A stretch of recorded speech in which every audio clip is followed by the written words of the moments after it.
Recorded live. Good evening, children of Israel. Pastor Eli James here, along with Pastor William Finck. We're going to have a historical discussion this evening before we move on to the book of Ephesians next Saturday night. We want to discuss the origin of the Gaels and Scots in Israel. Okay, we know for a fact that the Irish, Brits, otherwise known as Gaels, and also Scots, are definitely descended from the 12 tribes of Israel. Specifically, we're going to point out from Zerah, Judah, probably from Dan, and also Gad. There's simply no doubt that the Gadites also settled in Britain.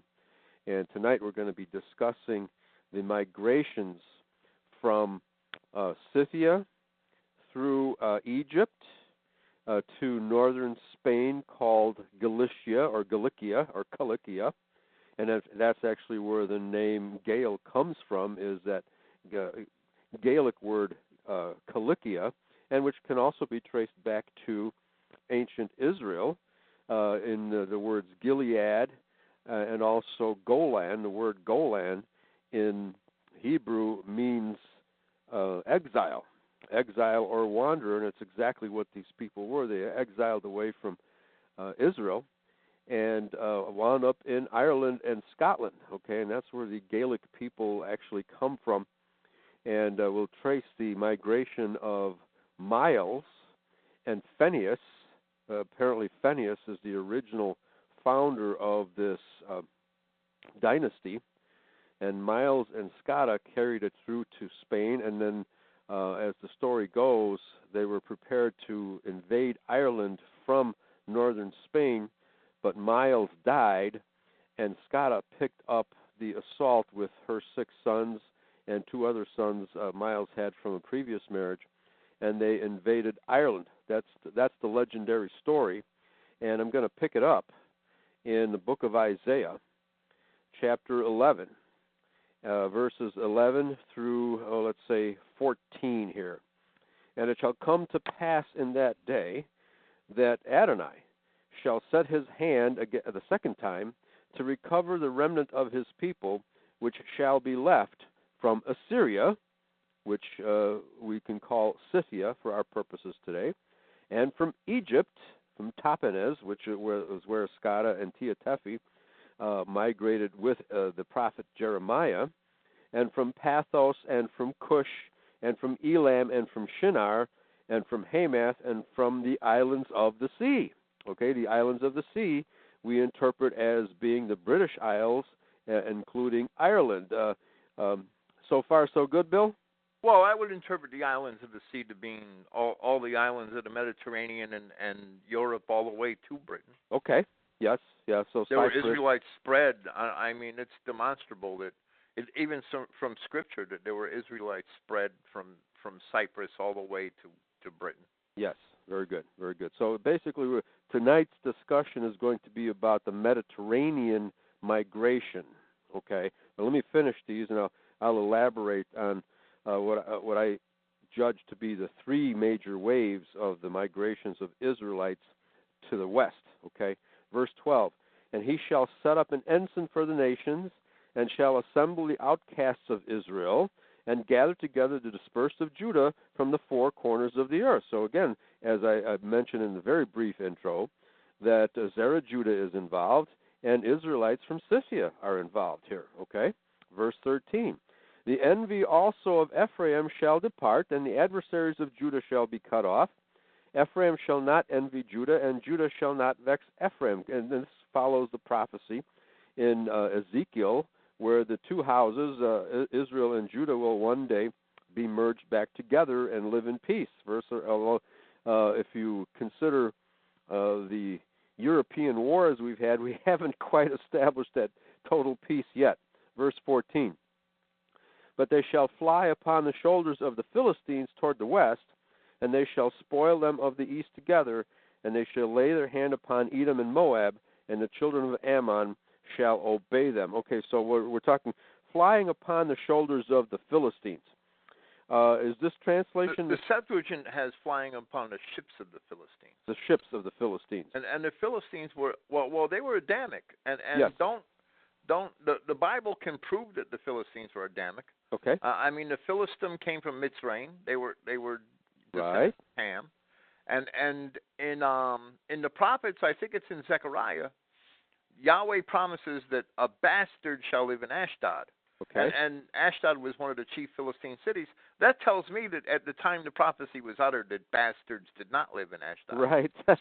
Okay, that's what that tells me. That's an exception, right? Let me say that Goliath was not a Philistine. Okay. Goliath, and this is right. proven from the book of Chronicles, that Goliath was actually one of the sons and his brothers, because he had brothers that were slain by Israelites later, that they were of the sons of Rapha. Rapha means the giant. Right. They were of the sons of the giants. Yes. And we're told about the valley of the Kenites and how they had chariots of iron, and the children of Israel couldn't destroy them, and they were like giants. Yes. And that, yeah, this description is given during the invasions into the land of Canaan by Joshua, and it's Goliath is a direct connection there. Yes. That's what he was, a Rephaim Kenite giant fighting as a mercenary for the Philistines. Yes. Okay.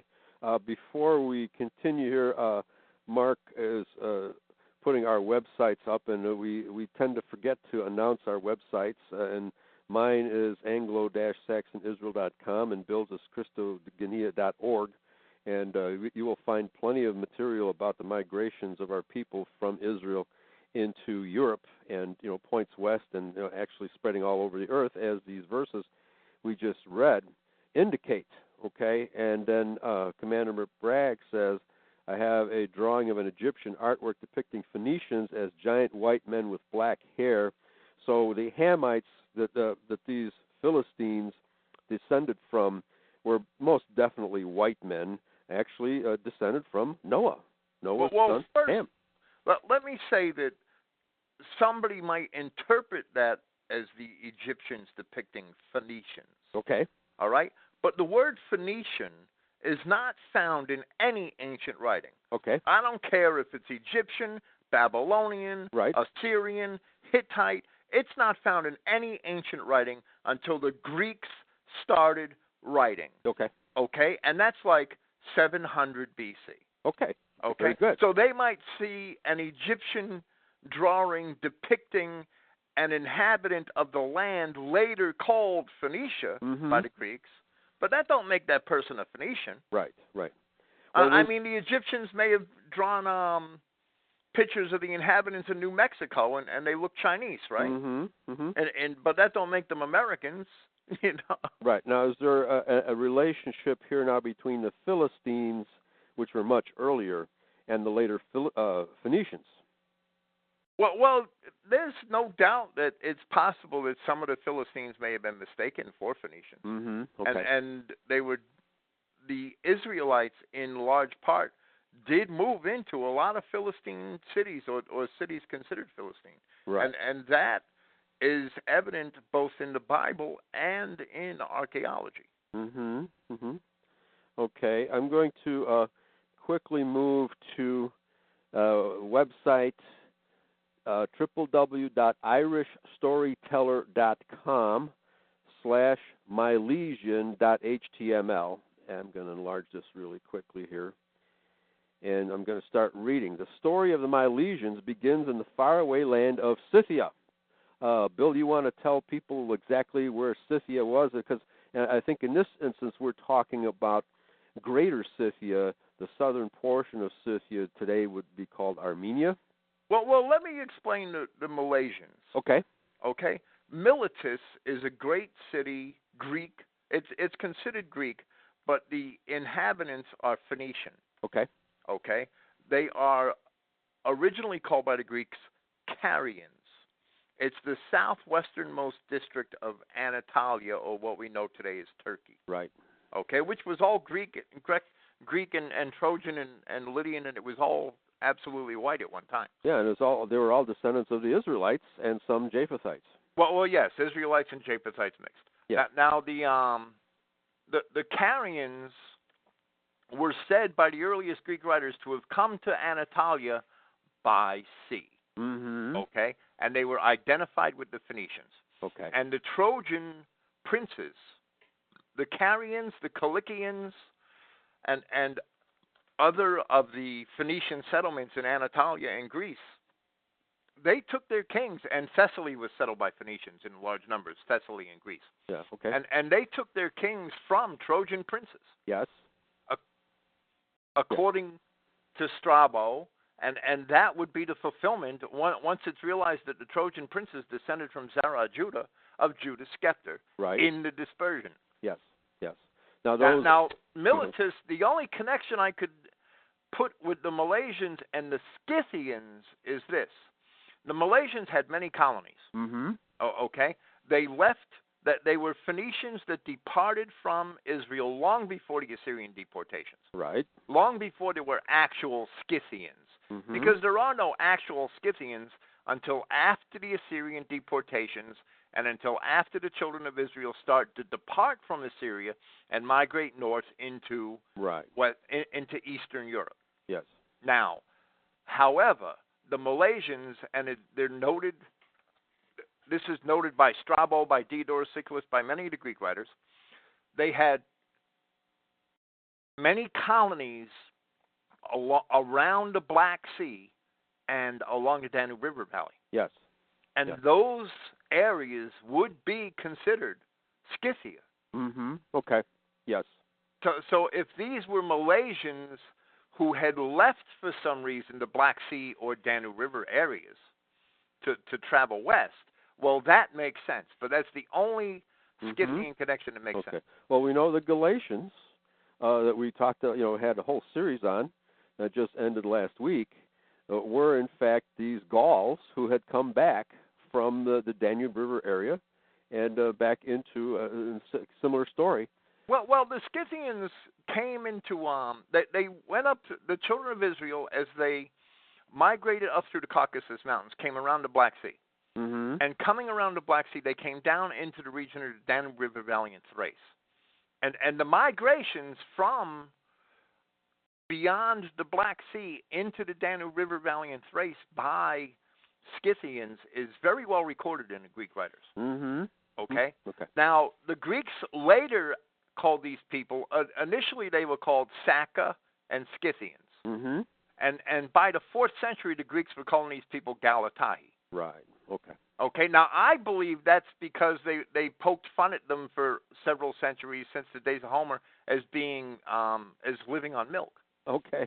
and the Greek word Gallus is milk. Uh-huh. And Galatus means of milk. Right. Well, they were cattle drivers too. Well, right, they were. They were cattle drivers and herders. Yes. Now, and they were renowned for that among the Greeks. Right. Now as being pastoral people. Right. Right. And always on the move. Now the Galatae, they had made raids across the Danube into Greek lands. I mean, this was a constant problem for the Greeks, probably from about 400 BC or so, all the way, into Roman times. Right. But around 220, 230, and I'm taking this off the top of my head, so if I'm 10 or 20 years off, don't fault me. Around 220, 230 BC, Brennus, who was a Galatae chieftain, crossed the Danube with a rather large group of Gaulish or Scythian men, women, and children. And they raided Greece. And they raided Greece, and they crossed the Bosphorus. They crossed into Anatolia, and they fought with they actually sacked a lot of Greek temples, and they fought with the king of Pergamus. Okay. And the king of Pergamus was Attalus, and he was an extremely powerful king at the time. And Attalus had actually defeated the Galatae, but not decisively, but he defeated them badly enough to get them to agree to a truce, and he gave them to settle in the land of ancient Phrygia. Okay. Now let me say that Phrygia is renowned. Phrygia was a colony of Thrace.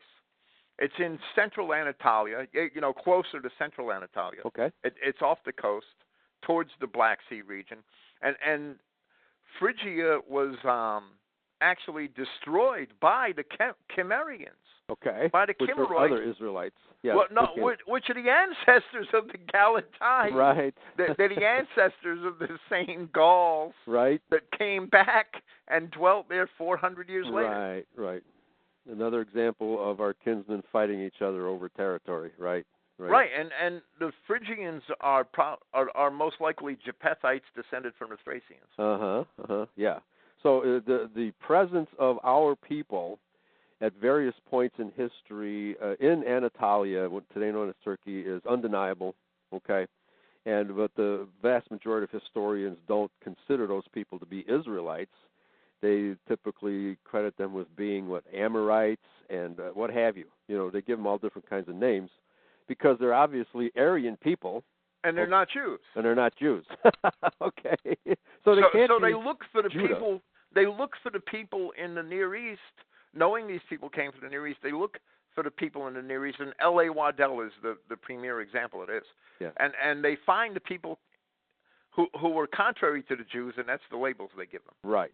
So mixing up the Jews with the Hebrews. With Israel, right. Right, and with Israel, they look for people that don't have hooked noses and receding foreheads. Well, basically that's true. Yeah. And that they thousands of blonde bodies and remains of Caucasians have been found in Palestine. Right. And they've all been labeled as Amorite. Right. And they're really the true Hebrew Israelites. Exactly. Okay, so the period. So we've established the presence of the Israelites throughout the Mediterranean basin in Turkey, obviously Armenia, Mesopotamia. And obviously, of course, Israel and Philistia and Phoenicia. Okay, there's no doubt that our people inhabited those areas in great numbers. Okay, now let's go back to what the historians call Greater Scythia, which is the area you just described, and we're talking here probably around 600 B.C. or thereabouts. Okay. The story of the Milesians begins in the faraway land of Scythia, and which we were just talking, and you just pointed out that this Galatia is actually the area we're talking about. Gael, grandson of the king of Scythia, was bitten by a poisonous serpent. His father, Nuil, N-U-I-L, a younger son of the king, carried the boy to the Israelites, where he asked for the aid of their leader, Moses. The man, and this is not I don't know if it's the same Moses or this is later, but here, let me just continue reading. The man of God prayed over the child and touched him with his rod. The boy rose up healed. Moses told the boy that his descendants would go to a land in which no poisonous serpents would live. It would be an island which would be found in the track of the setting sun. Okay, so far west. The journey to Innisfail, the island of destiny, took 3 generations. A banner to honor Gael was made with the dead serpent mounted on a staff, representing the one used by Moses to heal the boy. Milesius, now we're in the 600 BC area. Milesius carried it with him on the search for the promised island. He traveled to Spain, tarried there to rule as king. So according to this legend, the Milesians, or Gaels, as we know them today, were following this prophecy made by Moses, okay?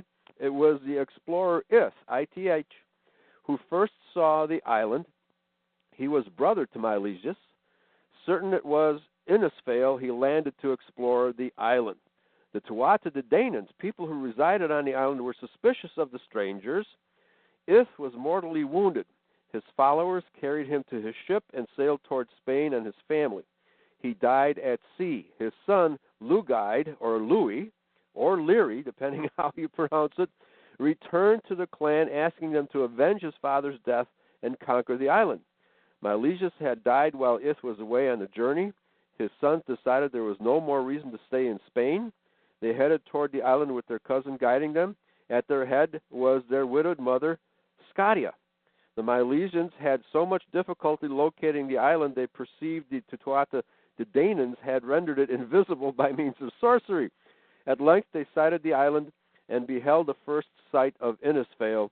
with its green mountains and inviting bays. They dropped anchor and prepared to go ashore the following day, but when they rose up the next morning, they could only see a low ridge of land.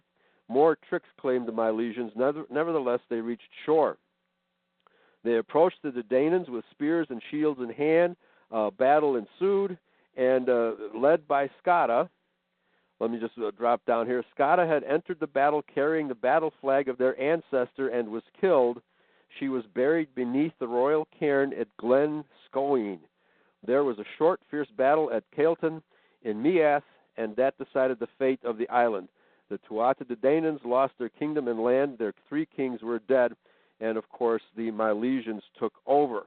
So this is the basic, in rough sketch, the legend of how from Scythia to Spain, otherwise known as Cilicia, these people finally wind up in Ireland. Okay. Now, what is there anything from your study of Greek history and related history that parallels any of this so far? Well, no. And okay. First, let me. I'd like to say a couple of things. First, okay. Yeah, the poems that you're citing were probably finally written down around the 10th century. Yeah. A.D. And that's not really a problem. The problem is that while the core of the story may be true, we don't know how much of it was embellished over hundreds of years by parts. Sure. Now the Greeks knew very little about Ireland. And first, let me say why. Because the Carthaginians had the Western Mediterranean locked down. Mm-hmm. Okay? The Greeks did not know anything about life beyond the Pillars of Hercules. Uh-huh. And did very little sailing, because if you got caught in a ship in the Western Mediterranean by the Phoenician navies, yes, you were slaves. Right. You were a slave, and your ship was theirs. They had the whole Western Mediterranean locked down until the Punic Wars with the Romans and their defeat by the Romans. Right. And it was the Phoenicians, otherwise known as the Punics, who invented the legend that if you sail beyond the Pillars of Hercules, you'll fall off the edge of the earth. Well, yeah, they told them all kinds of things, right. but they basically had it militarily, navally. They had it locked down. It was theirs. Yes. And they controlled all the traffic between the Western Mediterranean and the East, and they controlled all the traffic between Iberia, the Iberian Peninsula, and Carthage.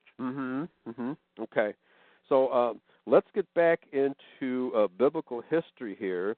I'm going to be actually quoting from my book, The Great Impersonation, because I trace the origin of virtually every European white nation to various tribes of Israel in the first few chapters of the book. And here I'm quoting from E. Raymond Cap's Jacob's Pillar. And he's quoting from an early chronicle of Ireland known as the Planetation of Ulster, dating to 700 B.C., and records the first important settlers of Hebrews in Ireland. In one section of these records, known as the Milesian, turn the page, Milesian records, gives the genealogy of William the Conqueror, otherwise known as Gallum. Says Capt, among the names in the genealogy of Gallum are several that are specifically mentioned as belonging to the red or scarlet branch of Judah. Zerah was known as the Prince of the Scarlet Thread. He was one of the many pairs of important twins whose various descendants we have been tracing.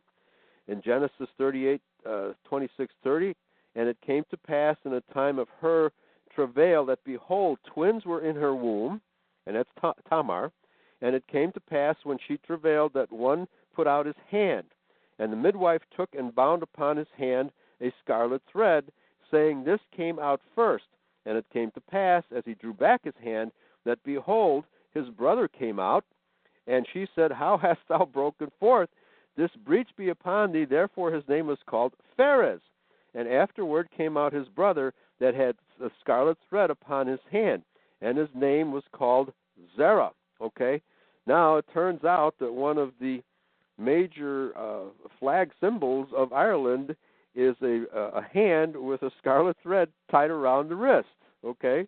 Now, how could this symbol come about unless it's actually tied to the scriptural story here? Okay? Now, continuing, the story of the descendants of Pharez and Zerah is well summarized in a little booklet entitled Israel, Judah, by Arthur A. Pachkowski. Judah had twin sons, Pharez and Zerah. The royal line was split into two branches, beginning with the posterity of these two boys, and there remained two branches until about 585 B.C., when both branches were united and have been one branch since that time. He's talking about the future joining together. Anyway, this reference to the marriage in Ireland of Tia Tephi, daughter of Zedekiah, a descendant of Pharez, to Yochai, the Haraman chief king of Hibernia, a descendant of Zerah. Okay, so Pharez was called the high branch. Through him, all the kings came from David to Zedekiah and through Christ's birth. Zerah was called the low branch. The rulers, kings over Israel as a whole would have come through one or both of these two branches. So while the Pharez branch ruled in Jerusalem down to 587 B.C., the Zerah branch had migrated to Ireland and settled there somewhere about 900 B.C. So, Bill, why don't you take us through the Zerah kingship line in the Mediterranean basin, and then we'll tie the Zerahites together with the Pharezites through Jeremiah and the two daughters. Well, there's the sons of Zerah are namely in 1 Kings chapter 4 verse 31, I believe it is, or it's right around there if it's not. Darda and Calcol are compared to Solomon in wisdom. Okay. And they are called the sons of Mahal, who's a son of Judah Zerah, of Zerah, the son of Judah. Right. And this is also evident in Chronicles. Now, and it's worded a little differently in Chronicles. Now, Darda is the legendary founder of Troy. Okay. And Calcol is, I equate with Calchas, the legendary founder of Pamphylia, which is right next to Caria in Anatolia. It's the land between Caria and Cilicia, along the coast of what we know today as southern Turkey. Now, these men were great figures. Darda and Calcol are great figures in Greek poetry, and we see them we see these same names in 1 Kings chapter 4, and they're great men compared to Solomon in wisdom. But these men are great men nowhere in the Bible.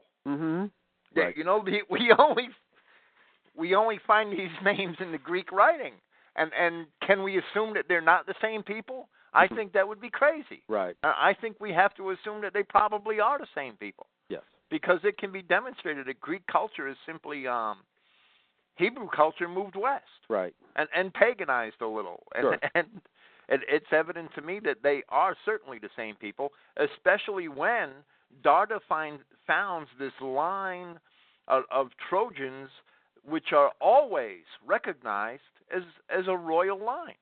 Not only as a royal line, as the royal line. Yes. That all the surrounding nations, according to Strabo, took their kings from the sons of the Trojan princes. Yes. Yes. Okay. Yeah. So, and we have, and then of course, the Roman emperors descended from the Trojans, right? And we also have evidence that Brutus, who was a Trojan, well, there's a very believable story of Aeneas, and it's repeated by all of the Greek writers. And I've never seen it disputed by an early writer. Okay. That Aeneas took a colony of Trojans after the defeat at Troy at the hands of the Danaan Greeks, and he took a colony of Trojans to what was called at the time Alba Longa, or an area in Italy which Rome later became the chief city of. Okay, now this is 400 years before Rome was founded, but the Trojans were there 400 years before they decided, some of their descendants, to build Rome, to found Rome. Now these there's a connection with Italy that goes further back in history, because the Etruscans claim to descend from the Lydians and claim to be colonists of Lydia, and all the Greek writers claim that of the Etruscans. Okay. and the Lydians Mm-hmm. are actually the Shemitic Lud Okay. of Genesis chapter 10, dwelt in Anatolia. Their chief city was Smyrna, and they were allies of the Trojans against the Danaans. Okay.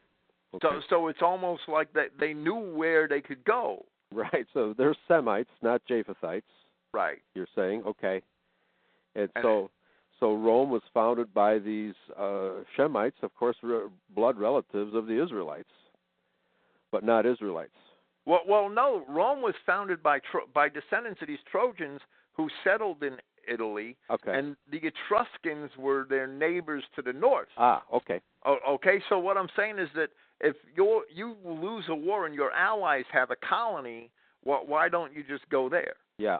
Yeah, you know what I mean? Because Right. you've just suffered this great defeat, and Okay. you probably really can't stick around without a lot of further agitation. Right. So I'm pretty convinced that the Aeneas story is true because all of the it's the circumstances that allow it are all in place. Yes. So, You know, and all of the Greek writers claim the descent of the Romans, not just the Caesars, right. of the Romans from the Trojans. Right. Now, okay. Caesar himself claimed that descent. Okay.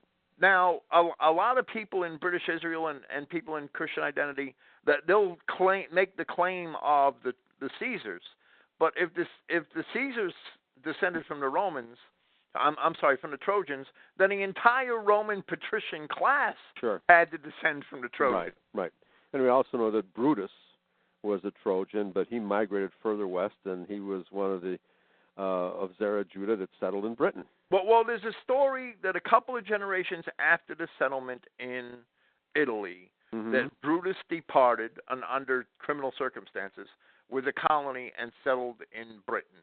And this story is not as well founded in literature as the story of Aeneas the Trojan settling and founding what would later become the Roman state. Right. But it is in Virgil, and it is accepted by the later English writers. Okay. So Nennius accepts it. Yes. Okay. So we were establishing the presence of Israelites throughout the Mediterranean basin and their migration westward. Okay. And so at this point, we've gotten into the story pretty well. I might as well talk about the three waves. And the first wave would be from ancient Egypt, Israelites, as you're just describing, from Zara Judah, migrating across the Mediterranean Sea from Egypt, founding Troy, and you say Calcol. Did you discuss Calcol settlements? Well, yes, Calcol settled in Pamphylia. Okay. He's the legendary Greek founder of Pamphylia is actually named Calchas. Okay. Now I would like to I have this Ireland's history in maps. Okay. Okay, this website. It's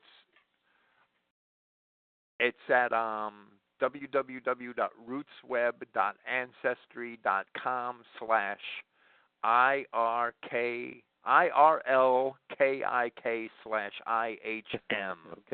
Okay. Yeah. Now this talks about and this is the Pleistocene age. Okay, there's a lot. I think this has to be addressed before we move on, since we're still in this early time. The Pleistocene age is the age where glaciers covered Europe. Okay. And there's a lot of pagans out there, and a lot of I just think they're freaks that believe that the white race has its origins in the northernmost extremes of Europe. Okay. Well, it's pretty much fully demonstrable by geologists that all of Northern Europe, all of Ireland, all of what we know today as England, was covered with glaciers until at least 11,000 BC. Yeah, sure. Now, this land, by all the earliest Greek writers, is called uninhabitable because of the cold. Right. By Strabo calls it uninhabitable because of the cold. He calls it barely inhabitable beyond Celtica, which is his France. Yes. And he says that Ireland and Britain are barely inhabitable because of the cold. Okay.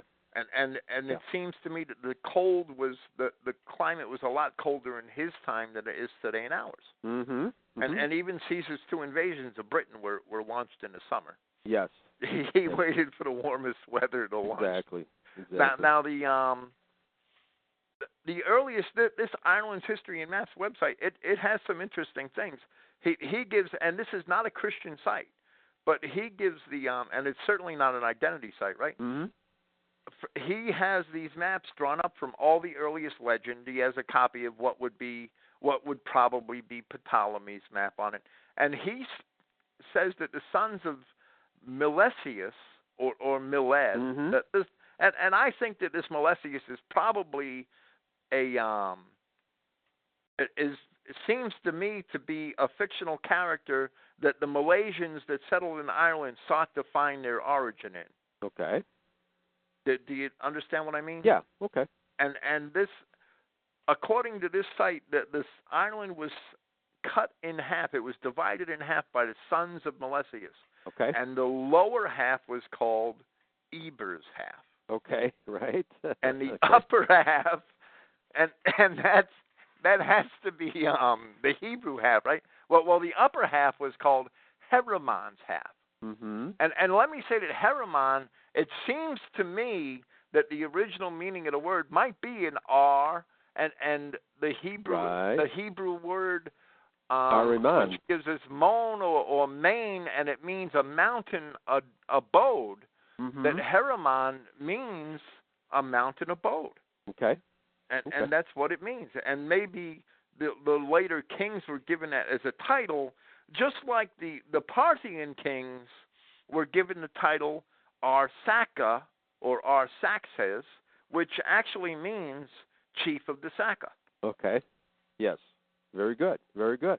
Well, I mean, there's definitely the legends definitely agree that the origin of the Irish and the Northern Ireland, Southern Ireland, Scots, Gaels, etc., is in Israel. They definitely agree. Let me quote here to back up what you're saying here. This is from www.cai.org, and Bible Studies was Scythia, one of the royal daughters. Okay, most of the legends agree in the following: the ancestor of the Milesians, Phineas, lived in Scythia. His son Nel, N-E-L, participated in the building of the Tower of Babel. After the division of the nations, he became an expert in languages and was therefore invited to Egypt by Pharaoh. He married Scythia, the Pharaoh's daughter, and witnessed the drowning of Pharaoh's army in the Red Sea during the Exodus. Moses healed Nel's son Gaethelos, another pronunciation, and prophesied there wouldn't be any snakes in the country, very similar to the other legend that I just quoted. They were going to go to. After some time, Briogane, one of the descendants of Nel, sails to Spain and builds the city of Brigantia there. If the uncle or brother of Milesius, son of Briogane, goes to Ireland, gets killed there by the Tuatha De Danann, King Milesius sends his 9 sons to avenge his death. One of them is Heramon, the husband of Tia. The Tuatha De Danann are conquered, and the Milesians settle in Ireland. So this is apparently where the split of the island takes place between the Iberians to the south and the Heramons to the north, right? And there's a Brigantes in the south on Ptolemy's map. Okay, Brigantes. Okay. Now, one more paragraph from this site. It is true that Scythia in all legends is declared as the daughter of Pharaoh. As already written in a previous article, did Tia Tephi ever exist? This is not necessarily an argument against her being an Israelite. On the contrary, being a former ally of the house of Judah, it seems logical that the contemporary Pharaoh Hophra take over some kind of guardianship of these royal refugees. Scythia being mentioned as the daughter of Pharaoh is actually a very strong link right back to Egypt and Taphanes. Okay? Now let's go back to the scriptures from an article, Reverend John Heslip, in a booklet entitled Who and Where Are the Lost 10 Tribes? He says this: About 2 years after the Judahites were taken captive to Babylon, there arrived in Ireland from Egypt by way of Spain a sage. He brought with him a princess and his scribe or secretary. The ship that brought them to Ireland belonged to the Iberian Danaan. They landed on the northeast coast of Ireland where Carrickfergus now stands. The little party brought with them a huge, mysterious chest, a banner, and a large, rough stone, which would be the stone of Scone. The name of the aged seer was Alam Fadla, wonderful prophet. The princess was called Tamar Tefi, meaning palm beautiful, and the scribe's name was Brug or Baruch. This is according to the Irish records. The name Brug or Baruch is practically identical with Baruch, Jeremiah's scribe. Irish poetry is full of the praises of Tamar Tefi, of her lofty birth, her stormy life in Jerusalem and at Tapanis in Egypt, her voyage to Spain and thence to Ireland. So, according to this legend, apparently Tia Tefi, or Tamar Tefi, survived and settled in Northern Ireland, but Scotta died in the attempt. Okay, so now it's possible that Tia Tefi was earlier and Scotta was later, but everything tells us that Zedekiah had 2 daughters. Okay, so according to the Chronicles of Eri and the Chronicles of Scotland and the Annals of the Four Masters, Capt has pieced together this scenario. Jeremiah took with him 2 of Zedekiah's daughters, whose names were Scotta and Tia Tefi. The various chroniclers traced these 2 women to Egypt, and from Egypt through Spain and on to Ireland. Scotta is said to have married Gallo, Gathelius, progenitor of the Gaels, and a Milesian chieftain descended from Zerah. Okay, that would be Miles. Okay. This marriage took place during the reign of the Egyptian pharaoh Hophra, the pharaoh who provided refuge for Jeremiah and his entourage. Hophra died in 566 B.C. Gathelius was apparently the father of Yochide, who married Tia Tefi. So there's all kinds of connections here between these 2 daughters of Zedekiah and the Western migration. Okay. Well, the only thing I'll say in support of that is that a Milesian chieftain descended from Zara is probably because the Carians took their princes from the Trojans. Mm-hmm. So the royal line of the Milesians, that their leaders were certainly probably Zarahites. Yes, yes. Now in Jeremiah chapter 24, and we're talking about the good figs, bad figs scenario in the scriptures. The Lord showed me, and behold, 2 baskets of figs were set before the temple of the Lord, after that Nebuchadnezzar, king of Babylon, had carried away captive Jeconiah, the son of Jehoiakim, king of Judah. 1 basket had very good figs, even like the figs that are first ripe, and the other basket had very naughty figs, which could not be eaten, they were so bad. Thus saith Yahweh, like these good figs, so I will acknowledge them that are carried away captive of Judah, whom I have sent out of this place into the land of the Chaldeans for their good. Okay, so the good figs are the ones who went to Babylon with Nebuchadnezzar. Okay, and allowed themselves to be taken captive, as Jeremiah prophesied that everything will turn out well if you allow this to happen. And I have to reboot here, get back into the website here. But he continues, for I will set mine eyes upon them for good, and I will bring them up again to this land, and I will build them, and not pull them down, and I will plant them, and not pluck them. So he's basically prophesying the return of these Babylonian captives back to Judah, and reestablishing the kingdom there. Okay, and this would be, the return of the captives from Babylon. Now, continuing with the evil figs, and as the evil figs which cannot be eaten, they are so evil, surely as thus saith the Lord, so will I give Zedekiah the king of Judah and his princes, and the residue of Jerusalem that remain in this land, and them that dwell in the land of Egypt, again connecting this remnant of Judah to Egypt, and I will deliver them to be removed into all the kingdoms of the earth, for their hurt, to be a reproach and a proverb, a taunt and a curse, in all the places whither I shall drive them. Now, my interpretation here of the bad figs is that Well, when the Israelites first asked to have a king, Yahweh told them, well, your kings aren't going to treat you very well, okay? And that was true of the kings who remained in the land of Judah, as well as these kings who migrated west under Zerah, okay? So that these bad figs are actually talking about kings and queens who are nevertheless Judahites, okay, but who weren't treating the people very well, okay? Well, so I don't see the parable of the bad figs that way. I see that as those figs are so bad they can't even be eaten. That they are the race mixers, and okay, and Yahweh would sift us through the places where He scattered us in order to separate them from the true wheat. Right. Okay. Given either interpretation here, there's no doubt that the Judahites under Zerah went west. They went west, and all the legends tell us that they wound up as far as Ireland, okay? So that what we're talking about here is whether these...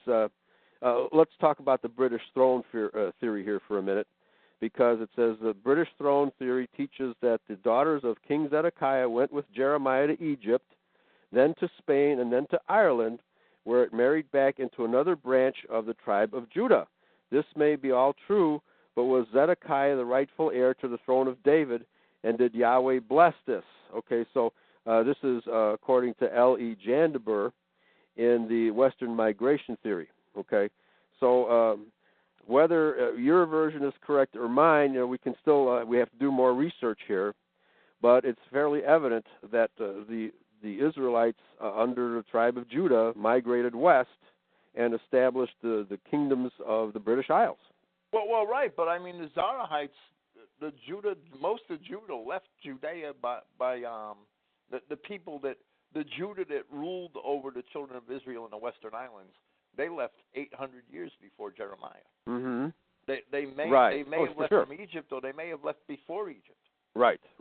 Well, yeah, and that brings up the three waves of migration that I promised I would talk about. And the first one was from Egypt around 1500 BC, and that's because Zerah Judah, in this scarlet thread theory, okay, left the company of the Israelites there because there was a dispute between Zerah and Pharez as to which would be the leading line of the kingly tribes, right? So the Zerahites decided to leave, and they founded Troy and what was the other area under Kalkal? Pamphylia, okay. And then from Pamphylia and the points around Troy, they migrated toward Rome, and then finally toward Spain. Well, they actually split into two groups after the Trojan Wars. Okay. The first group migrated to Rome. The second group crossed the Bosphorus into the land north of Macedonia and became known as the Illyrians. Illyrians? Okay. Yes, the Illyrians. The Illyrians are actually descendants of the Trojans. Okay.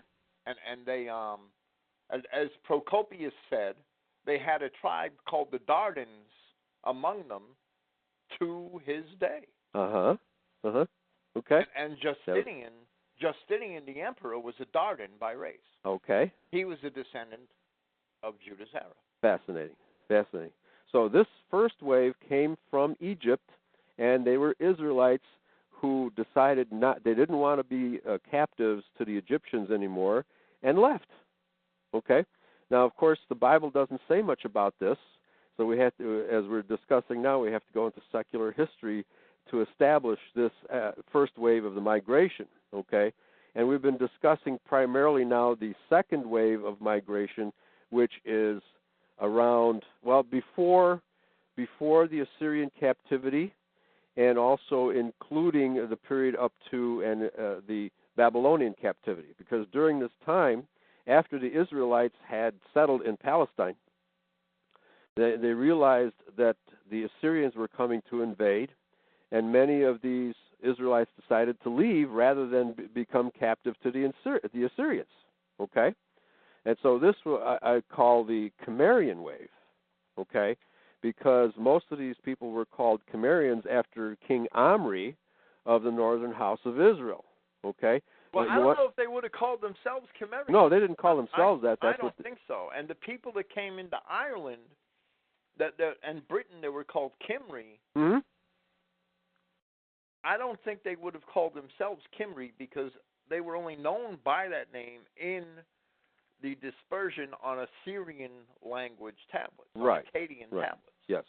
Yeah. Well, all I'm saying is that the surrounding people, especially the Assyrians, called them Qumru, okay, but after King Omri of Israel, and that's how the Cimmerians got their name. And Cimmerian is a Greek term that the Greeks applied to these same people. Right, but I see the Cymri of Britain arriving there through the Caucasus Mountains, through the crossing to Europe from the shores of Germany. Okay. That's the way I see it. Okay. They arrive in Britain about 400 BC. Okay. And by then, the Scythians, who descended from the Cimmerians, are already raiding Rome, and they're already inhabiting the Baltic shores of Germany. Okay. So, well, let's talk then about the Phoenicians, because you seem to think that the Cimmerians arrived in Britain a little later. Obviously, the Israelite migration of the Phoenicians was earlier, okay, and also by sea. Well, I believe the Phoenicians were probably the first Israelite Adamic. I mean, there may have been other people there, and archaeology seems there are barrows dated in Ireland. They're dated back as far as 3000 BC. Yes. And there's no doubt to me that there were Japhethites there before the Phoenicians ever were. And that would account for those barrows. I don't know how habitable Ireland was at that time. Mm-hmm. It probably still had a very cold climate. Right. Okay? And the archaeological findings have been sparse, but they are there. Mm-hmm. There's no disputing that there were people in Ireland. I don't know if I would date those barrows all the way back to 3000 BC. I know that carbon dating is very shaky after a couple of thousand years, and that the modern archaeologists and anthropologists always tend to push their finds back as far as possible. Sure. Yeah, because the secular archaeologists want to validate the theory of evolution. well, right. That's basically what it boils down to. Yeah. Now the Phoenicians were mining tin in Cornwall. Mm-hmm. 1,000 years before Tacitus' time, and Tacitus that's just a round number, right? Yeah. And there's no doubt that they weren't mining tin in Cornwall by the time of Solomon, which would be 1,000 years before Tacitus' time, which would be 1,000 BC. Right.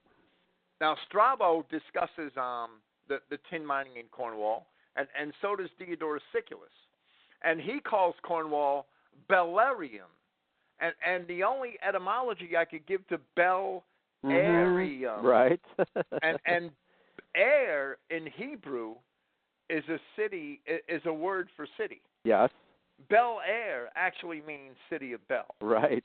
And Bellarium would be a Romanized version of that, city of Bel. Right. And that is the outpost from which the tin departs, according to Strabo, from Cornwall, from what we know today as Cornwall, to Gaul. Right. And the Phoenician tin trade is conducted in that manner. Now we understand these Phoenicians were primarily, let's say, 90 to 95% Israelites, because we know the Israelites did the sailing, they did the work, they did the mining, okay, and there were probably some Canaanite businessmen making money off the deal, okay. Well, I wouldn't doubt if there weren't Canaanites among the Phoenicians. They used them for slaves early on, and they had Canaanite merchants. There's no doubt. Scripture. Right. So these were paganized. The Phoenicians are paganized Israelites. That's what we're saying here, okay? Well, they did exactly what the Old Testament said they would do. Mm-hmm. They followed the ways of Canaan and adopted the Canaanite gods, the Bel and the child sacrifice, and all the horrible things that can be said about them. Right. Now, let me Nennius lists all the cities in Britain. Okay. At the earliest cities in Britain. And in Nennius's writing, there's 30-something of the earliest cities in Britain, and they all begin with the word Cair, C-A-I-R. Okay. Now, that word Cair, that is a Hebrew word that means city. City, okay. Yes. Kier, it's spelled Kier in the concordance. Q-I-Y-R.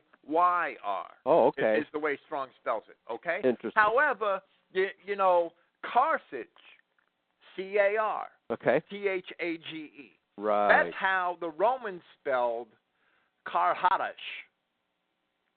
Or Kir Hadesh. Okay? Kir Hadesh means new city. Right. In Hebrew. Yes. Carthage is the way the Romans Romanized it. Yeah. And of course the original name of the city of London was Cair Troy. Well, that's I haven't seen that in writing. I've heard that was in Caesar, and I know it not to be. Okay. So I'm still looking. I know that there were British Israel World Federation writers that made that statement. Right. I have not. Many of them, and they claim that Brutus was the one who named it Cair Troy. Well, right, but I haven't. Yeah, you know, I've read all of Caesar's writing. It's not in there. Okay. Okay. Now I've yet to read Pliny. But I've read British Israel writers that said it was Caesar that said that. Right. And Caesar didn't say it. I'm sorry. Okay. Okay. Well, I haven't read that Caesar said that, but I know the story goes back to Brutus, who is claimed by the British Israel writers to be the founder of the city of London. Okay. Well, there is, you know, the Trinovantes is the British tribe. That's what Caesar called them. And that seems that it could be interpreted as New Troy. Yes. But it's the name of the tribe. And it really, New Trojans might be pushing the meaning of it. Right. And we don't, you know, we only know how the Latins, how the Latin speakers Romanize the pronunciation in their spelling. And you know, it's words always get butchered when they're portrayed in one language, you know, from another. That's just the way it is. Right. Yeah. Well, we have various linguistic connections between ancient Israel and Britain. Okay, and the gods they worshipped while they were in their pagan era. Okay, they brought the names of these gods with them from Phoenicia to the various British Isles and Gaul and various other places. And that's why they're common in these areas. It's because it's the Israelites that brought the names of these gods and goddesses. In fact, Cilicia is the name of the goddess of Galicia in northern Spain, where Miletus and Scotta lived. Okay, and that would be the origin of the name Gael. It's based on this word Cilicia. Okay, according to the Irish legends themselves. Okay, let me quote here. From the same website, cai.org/Bible studies. A clear connection can be established through archaeological finds like the Black Obelisk, which can be seen at the British Museum, and I think you just referred to that had the three languages where the Israelites referred to as Cimmerians, Saka, and what was the third one? Do you recall? Well, it's the Black Obelisk. I know two of the languages. In Akkadian, they're called Qumri, which is the Greek Kimmeroi or Cimmerian. Kimmeroi, right. All right. And in Persian, in the Persian equivalent on the Black Obelisk, they're called Saka. And the Greeks called, the Greeks called the first of the Scythians. Let me call them Scythians. Right. General term. When they first migrated from Asia into Europe, the Greeks called them Kimmeroi. And when the Greeks started to call them Kimmeroi, that's because the Assyrian Empire was still intact, and Akkadian, the Assyrian language, was the lingua franca. And Kimmeroi is clearly a Hellenization of the Assyrian Qumri. Right. There's no doubt. Now, later waves were called by the Greeks Saxons. And that's because the later waves came when the Persians were had the hegemony in Asia. Right. And Aramaic was the lingua franca. Right, right. And these Saxons, they primarily migrated overland through the Caucasus Mountains and south of the Black Sea into Greece, etc. Well, right, but whether they're Kimmeroi or whether they're Saxons, they're all the same people. Right. It's just that the Greeks labeled one wave of them after the Assyrian name because they learned who they were from the Assyrians. Right. And they learned who the later waves are from the Persians. Yet, who are these people pouring into Europe? Right. And they start calling them after the Persian names. Right. But the Greeks called them all Scythians. Right. Okay. And later called them Galatae. Right. Or Galatians. Okay, so there are different names for the same people in different eras. Times, right. Okay. Very good. So this same author backs up exactly what you just said. It says a clear connection can be established through archaeological finds between the Israelites who were deported by the Assyrians and a people called Beth Cumri or Gomri, Assyrian name, Kimerioi, Greek, Saka, Persian, or Scythians. Okay, all these names are given by different nations to the same people, the Israelites. One resource that explains this more fully is the tribes by Yar Davidi. Now, of course, we know that Yar Davidi is a Judaizer who tries to claim that the Jews... Don't go to see Yar Davidi. Yeah, go to Christogenea and look at the classical records in German origin. Okay, yeah, right, because the Germans are Judah. Okay. Now, he also says the Milesians also called themselves Scots, and part of them settled later on in Scotland. The Scottish Declaration of Independence, the Declaration of Arbroath, 1320 A.D., makes the following statement, quote, "We know, most Holy Father and Lord, from the chronicles and books of the ancients, gather that among the other illustrious nations ours, to wit, the nation of the Scots, has been distinguished by many honors, which passing from the greater Scythia through the Mediterranean Sea and Pillars of Hercules," which is the history we've just been discussing, "and sojourning in Spain among the most savage tribes through a long course of time, could nowhere be subjugated by any people, however barbarous, and coming thence 1,200 years after the outgoing of the people of Israel, from Egypt, of course, they by many victories and infinite toil acquired for themselves the possessions in the West which they now hold," which in general describes the quotation from Isaiah 11 through 14 that we started the show with. Okay? So there's clear evidence from the Declaration of Arbroath that they originated in Scythia, migrated through along the Mediterranean Sea, sojourned in Spain, and then on there to Ireland and eventually Scotland. And the only way that makes sense is if they were Milesians, not of Miletus, and the Milesians of Miletus are said to have colonies in Spain. Okay. But they had to be Milesians from one of the Black Sea colonies. Mm-hmm. Okay, right. Which, would have been considered Scythia. Right. At a very early time. Yes. Right. Okay. So let's tie this together with the Egyptian history here, and the fact that now it says here, the city of Miletus or Miletus in Asia Minor was founded by colonists from Athens at or about 1000 B.C. Does that jive with your Greek studies? No, it doesn't. Okay. That's the evolutionist viewpoint. Okay. All the Greek classics say that Caria and the city. Well, the Athenians did found some cities, but Miletus is a Phoenician city. Okay. Its most prominent citizen, Thales, is called the Phoenician by race by Herodotus. Uh-huh. And he's the one of the first great so-called Greek philosophers. Right. Well, he quotes Herodotus here, saying that these people of Miletus were from the government house in Athens and of the purest Ionian blood. Well, it could be that the Athenians came to rule over the Milesians. Okay. But I don't know. I would have to look into that before I commented on it. Yeah. Okay. I don't. As far as I'm concerned, the Milesians, their stock is Phoenician. Right. The Carians are Phoenician and not Ionians. Okay. But, you know, both the Ionian Greeks and the Dorian Greeks made many settlements in Anatolia at various times. Okay. Herodotus is a Dorian Greek, but he's from Halicarnassus, which is actually it's I think it's in Caria. I'm not sure, but it's in Eastern Anatolia. It's not in. He's not a Dorian Greek from Sparta or Corinth. Okay.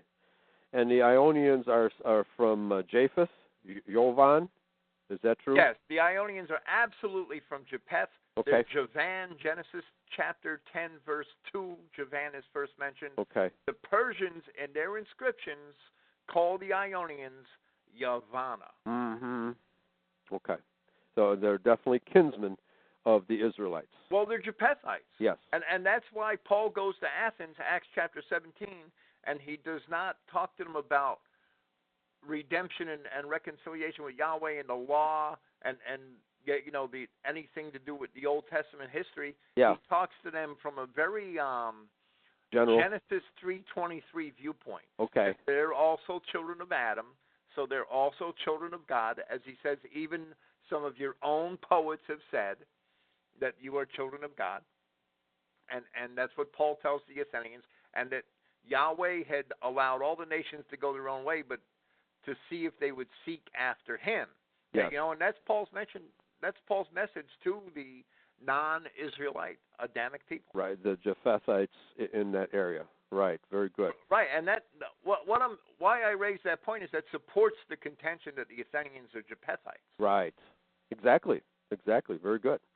And he continues here. We learn that Athens was founded by a band of colonists from the city of Sais in Egypt, led by Cecrops, otherwise known as Calcol, a member of the Zerah branch of the Judahites. His brother Darda, founded the famous city of Troy. Now this I have no, you know, the founding of Athens by anybody but the Ionians and you know, they're called Argives at times because Argos is that region of Greece around Athens. Jason and the Argonauts, right? Well, right, and I don't see any Israelite connection with the founding of Athens. Okay. I've never seen it in literature. So, but I have seen it. You know, Charles Totten. He was a British Israel more or less academic in the late 1800s. Yes. Okay. And he made that claim, but I haven't seen it documented. Okay, but from your perspective, Athens was founded by Japhethites, and then it could be the case that these Calcolites of Zerah Judah moved in later, okay, and joined up with them. What's your? Well, it's pretty clear in the ancient histories that Calcol is the legendary founder of Pamphylia, okay, which is in Anatolia, and it has nothing to do with Athens or Ionia. Okay. Ionia when I say Ionia, I don't mean any, you know, Athens. I mean the district called Ionia was a collection of Athenian Greek settlements on the western coast of Anatolia. Okay. Isn't that Pamphylia too? No. Pamphylia is on the southern coast of Anatolia. Okay. All right. So we have Japhethites on the far western, and we have Israelites on the southern edge of western Anatolia. Right. I've never read anything in Greek literature connecting Calcol to Athens. Okay. But clearly we place Calcol, we start him off in Egypt, and he settles, according to your history, in Pamphylia, and then from there, and his brother Darda founded the famous city of Troy. So yes. We definitely have established a connection to Israel from the first wave to those two colonies, okay? And now we're tracing the second wave, which might be more correctly called the Phoenician wave, into across the Mediterranean, into northern Spain and probably other settlements of Spain. What's your understanding of the Phoenicians settling Spain? How much of Spain did they settle? Well, the first settlers of Spain were Tartessians or Tarshish, and right. They were Japhethites. And Tartessus was southeastern Spain. And even Herodotus says that Tartessus was a small outpost, but became a great trading city sometime after the Trojan War, which would mean it became a great trading city during the time of Hiram and Solomon, which is about 150, 180 years after the Trojan War. Right. Okay. And after, of course, the kingdom was established in Israel by the Israelites. So these Phoenicians, many of the sailors were probably Israelites of Solomon and David's time. Right. But I'm certain that the Phoenicians probably settled most of the river valleys in Spain and France. I can't prove it, but I believe it to be so. Okay. And it's something that I have to develop more fully. Yeah. Okay. One more sentence from this section here. Calcol is said to have founded 14 cities in and around Greece. The city of Chalcis, located north of Athens, seems to bear his name. The Argonauts traveled to a region called Colchis on the Black Sea coast in order to retrieve the Golden Fleece. Well, that would be Colchia, yes. Yes, the Colchians had strong connections to Greece, Israel, and Egypt. In conclusion, there is ample proof that the Milesians were indeed Israelites. Okay.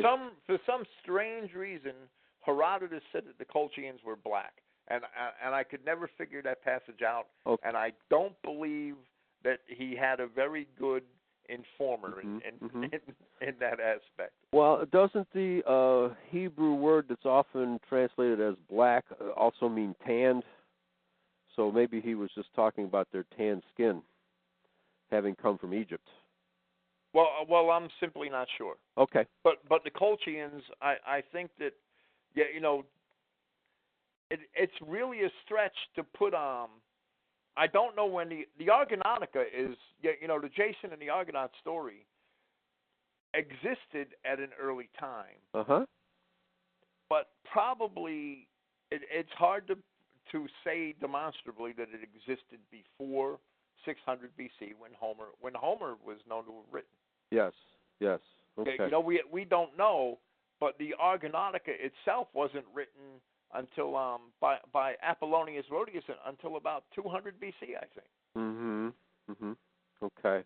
Yeah, the Argonautica being the most famous account of the story. Yes, right. So these things, they were written down just like the Irish myths. They were written down long after that the events were supposed to have taken place. Right.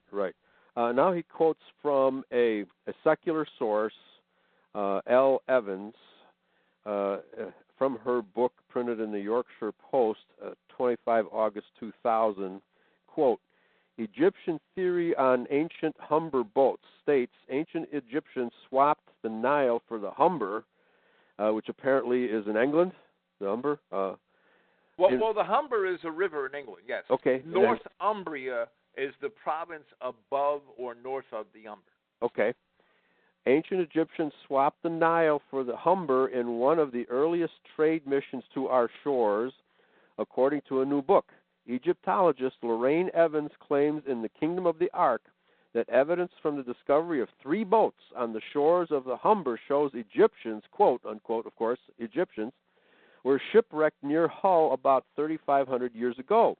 She speculates they had forsaken the ancient wonders of Egypt for a trade journey to Britain, but had come to grief in a storm within swimming distance of the shore, sparking the intriguing possibility they may have made their way to land and could have settled in the area, leaving some inhabitants of the East riding with ancient Egyptian roots. Okay, but of course, Egypt wasn't it wasn't this little desert kingdom, right? Right. The Egyptians had many ports of call throughout the Mediterranean. Yes, and of course they had a great mercantile fleet. A lot of people don't realize this.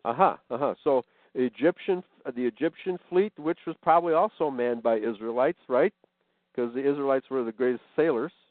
And 1500 BC, I would suspect that might actually be Hebrews. Yes, right. And the Egyptians were actually Hamites mixed with Hebrews. Okay. Well, let's put it this way. By all Greek accounts, the Danae fled Egypt before the Exodus and settled the Peloponnesus. Mm-hmm. Now they must have known how to sail and where they were going in order to do that. And by all Greek accounts, they were well accepted by the inhabitants of the Peloponnesus. Yes. Yes. Who were called Argives at the time. Uh-huh. Okay. All right. Continuing here, her theory, also drawing on finds from other parts of the country, suggests ancient Egyptian culture could have had a significant impact on early British life, claiming a princess who was Tutankhamun's half-sister set up a colony in Ireland. Quote, 3 wooden boats were discovered by archaeologists in mud on the banks of the Humber in North Ferriby in 1937 and were at first mistaken for Viking longships. It was not until they were radiocarbon dated that it was firmly established they were Bronze Age craft dating from 7 to 400 BC. Now we're back in the era of Miletus. In the article, she is quoted to say, every traditional text recounting the history of the British Isles would have to be rewritten. Indeed, it'd have to be rewritten as the history of the Israelites. The simple fact that many peoples of Britain are going about their daily business unaware of their Egyptian heritage is astounding in itself, okay? So now here we have secular evidence of what we're talking about, okay? But these archaeologists don't understand the British Israel theory, and of course we in Christian Identity pretty much agree with what they teach in that the British Isles, Spain, Normandy, Denmark, etc., were settled by Israelites from these early migrations. Okay, and so it's just a matter of time before the secular archaeologists begin to understand this and start admitting the Israel connection to the British Isles. Okay, but they don't want to go into religious territory, do they? They don't want to verify the Bible. But these archaeologists are getting closer and closer to what's really going on in terms of the migrations. Okay. Well, there's the Amesbury Archer was found a few years ago. Amesbury Archer. The Amesbury, Amesbury. That's the name of a man they found with accoutrements that they say came from that they say that the elements in his teeth and things like that prove he came from the Alps. But okay. The accoutrements are all Phoenician. Okay. Yeah. And I would claim that they were Phoenician. Mm-hmm. Yes. Okay. Yeah. And there's no doubt that the Phoenicians could have, gone north into Italy and toward the Alps. Okay. So there's no. In fact, they got around the Phoenician. And I think this is why it's erroneously stated that the Phoenicians originated the Hebrew script, because it's really obvious that the Phoenicians coming later in history than the Hebrews, and Hebrew and Phoenician are virtually identical according to all commentators. I don't think I've ever found anybody who says otherwise. Okay, it's not possible that Phoenician is the original language. It had to be Hebrew. Okay. Well, Phoenician is Hebrew, as far as I'm concerned. Okay. Phoenician is Hebrew. Yeah, the Hebrews came first. They couldn't have learned Hebrew from the Phoenicians. Well, the Hebrews came first, and the Greeks called them Phoenicians. Right. Okay. Well, the Greeks don't have they don't have Israelites in their lexicon. Yeah, because they don't have Hebrews Hittites in their lexicon. Yeah, they have Iberia in their lexicon. And they have the Iberia in the Caucasus and the Iberia in the Iberian Peninsula. Right. But the Greeks don't have Israelites in their lexicon. Yeah, and they refer to the various waves of Israelites as Chimerioi. Well, yeah, Saka. right. The Chimeri, the Saka, the Scythians. But concerning Palestine, Homer wrote about 600 about 600 BC. I know a lot of people want to date Homer a lot earlier than that. But the testimony of a contemporary who definitely, without a doubt, wrote about 585 BC, named Archilochus. And he was an elegiac poet. And he knew Homer. Homer wrote during his lifetime. So in other words, what you're saying is that the Greeks arrived on the scene too late to know anything really about... Well, not the Greeks themselves, but their writing. Right. There's a dark age over Greece that's 400 or 500 years. Okay. That when they start writing, They're writing about stuff that happened 500 years before their time. Yeah. 600 years before their time. So, there was a long, dark age in Greece where no writing took place. And we know very little about that period. Okay. Well, we know about the Trojan Wars we know about the arrival of the Danans from Egypt into Greece, into the Peloponnesus, right? Yes. And we know that the Ionians and the Argives and the Pelasgi are the names of tribes that are already there. Right. And we know about the Trojan Wars. And we know about the Dorian conquest. The Dorians came 2-3 generations after the fall of Troy. And they were Israelites from Dora. And yes, they were. And they conquered the Peloponnesus from the Danans. Okay? But aside from that, we have a huge blackout. Okay. We know nothing between, or let's say we know extremely little about the period between the Dorian invasions, which is why I doubt this account of Miletus and the Ionians in 1000 BC, right? Okay. We know extremely little about history in Greece from the time of the Dorian invasions all the way down to the time of Herodotus and the other writers, the poets who start writing around the time of Homer, and that's sometime shortly after or right around 600 BC. Okay. So now from Homer, in his lifetime, he witnessed, or he knew about it at least. He may not have seen it personally, but that the Greeks were aware of it. Homer knew about the Cimmerian invasions of Anatolia and movements into Europe. Yes. Okay. So he was fully aware. He was fully aware of the destruction of Phrygia at the hand of the Cimmerians. Right. So from around 1000 BC, which would be the time of the Phoenicians, to 600 BC, the Greeks really had little intercourse, or it's not demonstrable that they had intercourse with the Israelites and the people in that area.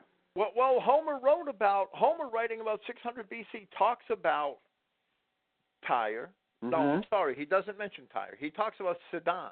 Okay. He does not mention Tyre, and that might be appropriate for the time frame he's writing about. Yes. Because he's writing about the Trojan Wars and 1200 BC. Right. To 1180 BC. Well, Sidon was earlier.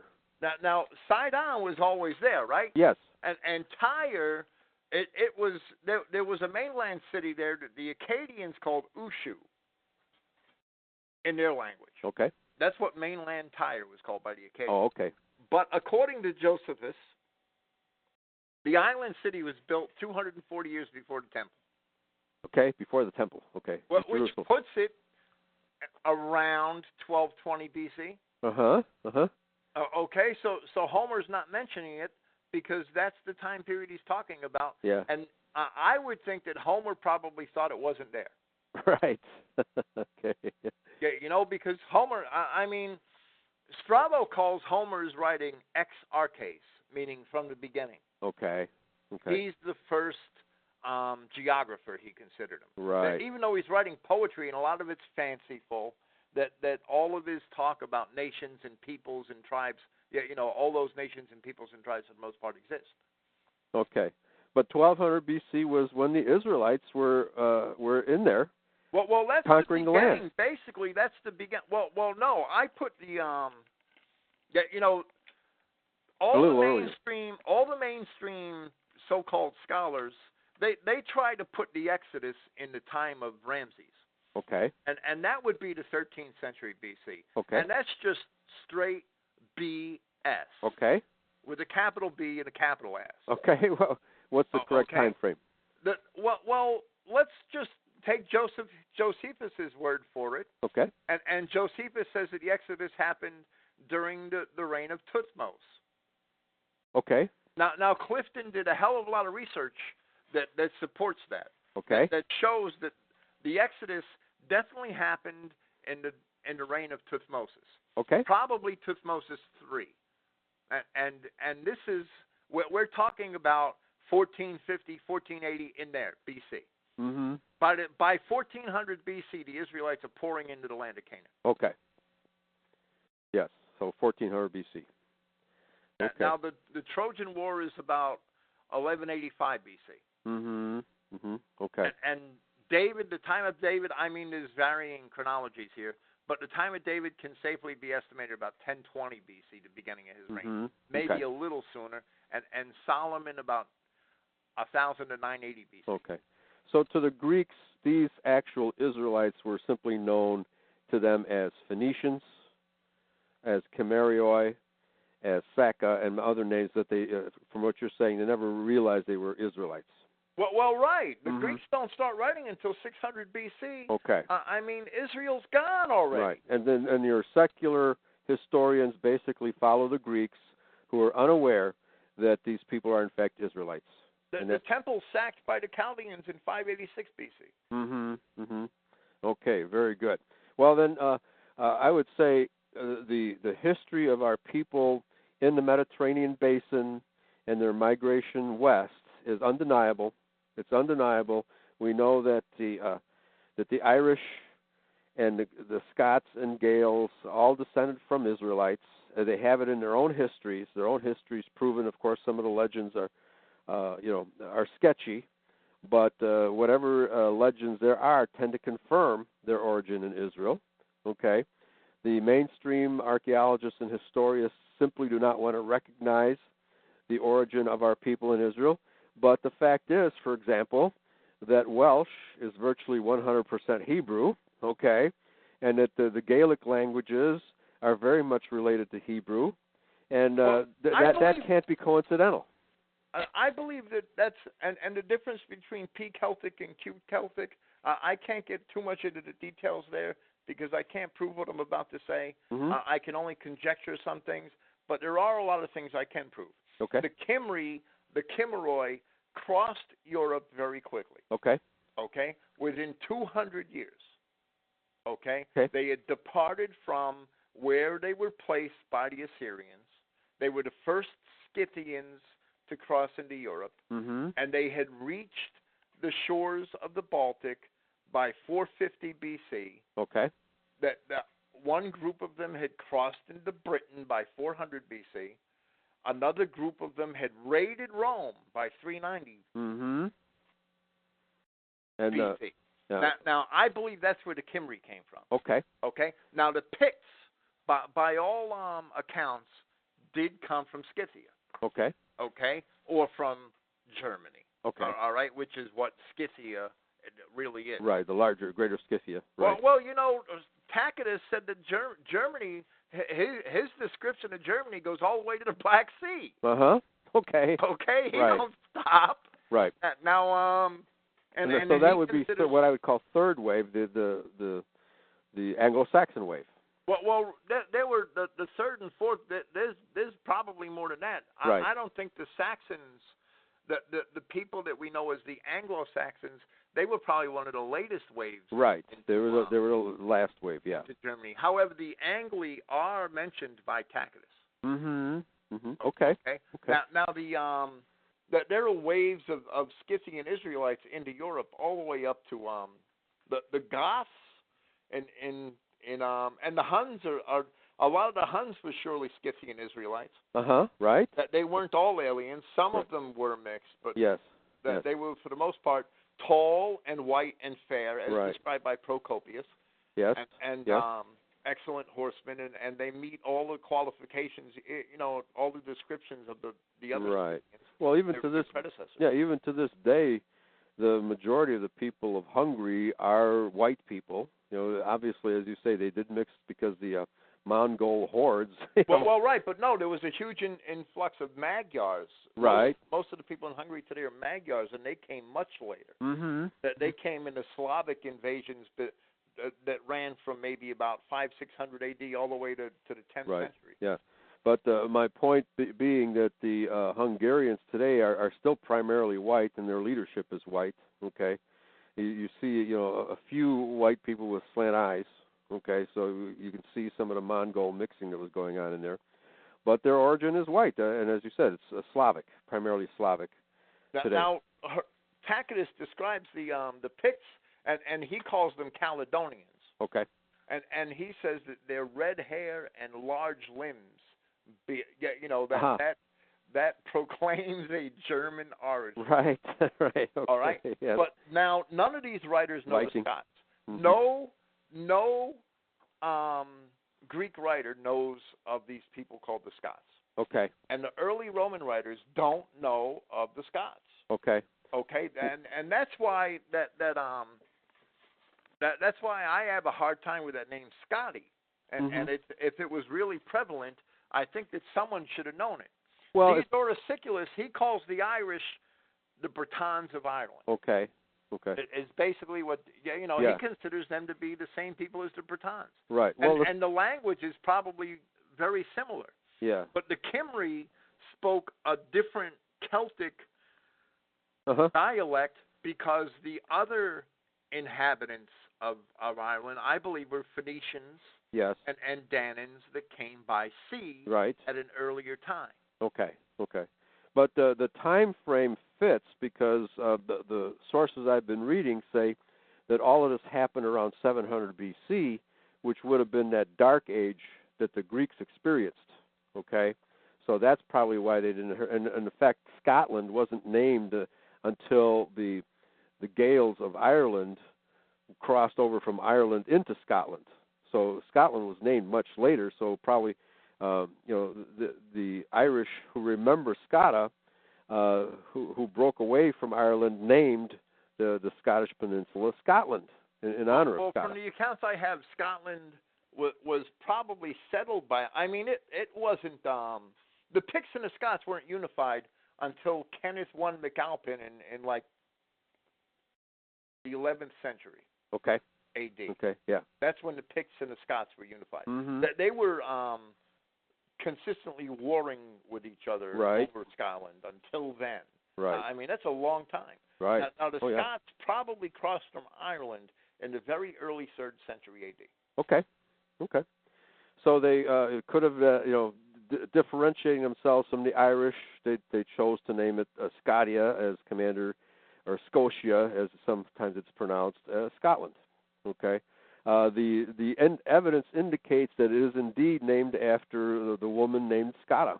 Okay. Now Bede calls all of the Irish Scots. Okay. Yeah. Consistently. Okay. He calls them all Scots. Yeah. Right. He calls Ireland Scotland. Okay. Okay. Yeah. Yeah. Now from and he was writing in what time period was that? He was writing in the 7th or 8th century Okay. A.D. Right. Bede, the Venerable Bede, the famous the ecclesiastical history. Yes. He was a church writer. So the differentiation between the Irish and the Scots is a much later historical development, and so even Bede refers to the Irish as Scots. He called them all Scots, okay. Whether they were in Scotland or Ireland. They were all Scots. Very interesting. Okay. So now, according to the legends and according to the biblical stories of the migrations that we've been quoting, and various chroniclers from Greece, Germany, Ireland, you name it, this story rings true. And the fact that the British people speak, and especially the Welsh and the Gaels speak a dialect of Hebrew, and it's undeniable that it's a dialect of Hebrew, all are indications that these people originated in Israel. Okay, whether via the Phoenicians, whether via the Cimmerians, okay, and whether via the Zerah Judahites, okay, they all originated in Israel. Okay. And that's the story, and I'm sticking to it. Okay, so thank you, Bill. This has been very instructive. Obviously, the secular world needs to investigate the British Israel claims of this history in Israel, and we agree with much of it. Okay, obviously, some of it still needs to be ironed out, with closer study, but everything indicates that our ancestors in the British Isles are in fact Israelites, and of course northern Spain, Israelites. Iberia, in fact, Spain used to be called Iberia, meaning land of the Hebrews. Okay, all of this history jives with the with the stories of the ancient Israelites and the various names they were known under. Okay, named by other people. Okay, so well, to me, the proof that Iberia should be Hebrew land, I mean, it's clear from once you understand it, the Phoenicians are Hebrews are Hebrew Israelites, right? But we have this Iberia for many centuries in the western, Anatolia, parts of Europe, and then after the deportations of the children of Israel, when they crossed the Caucasus Mountains, the first land they name is Iberia. Right. Right. And why would they? And that shows me that they're Hebrews. Hebrews want to do that. They're Hebrews. Absolutely. Absolutely. Okay. Very good. All right. So let me just conclude tonight by making a couple of announcements. That tomorrow my guest will be Greg Howard. We're going to be talking part 3, angels, demons, and prophecy. We're going to be talking primarily about demons in Scripture, the reality of demons in the spiritual world. Next Friday, Bill and I will continue our series on Isaiah. Saturday afternoon, I'll be on with Sword Brethren. On the Come Out of Her show, we'll be talking Matthew chapter 24, which contains the prophecies of the end times, very serious prophecies of the end times. And then next Saturday night, Bill and I are going to begin our series on the Ephesians, correct? Yes, can't wait. Okay. So that's the upcoming schedule for from tonight onward. Thank you for listening this evening. This is the history of the migrations of the 12 tribes of Israel is a story that's not going to go away, folks. We're going to prove to the world that we are the Israelites of the Bible and the Jews are imposters, okay? The Jews are definitely imposters, not a branch of the tribe of Judah, nor are they any part of Israel at all, okay? That is very clear to us in Christian identity. The British Israelites are trying to hold the door open to let the Jews in as part of Judah. That is a lie, folks. It's absolutely false, okay? So we're going to continue preaching this until the judgment day, okay? Thanks, Bill. Praise Yahweh. Okay, and good night, everybody. Praise Yahweh, and thanks for listening. Yah bless everybody.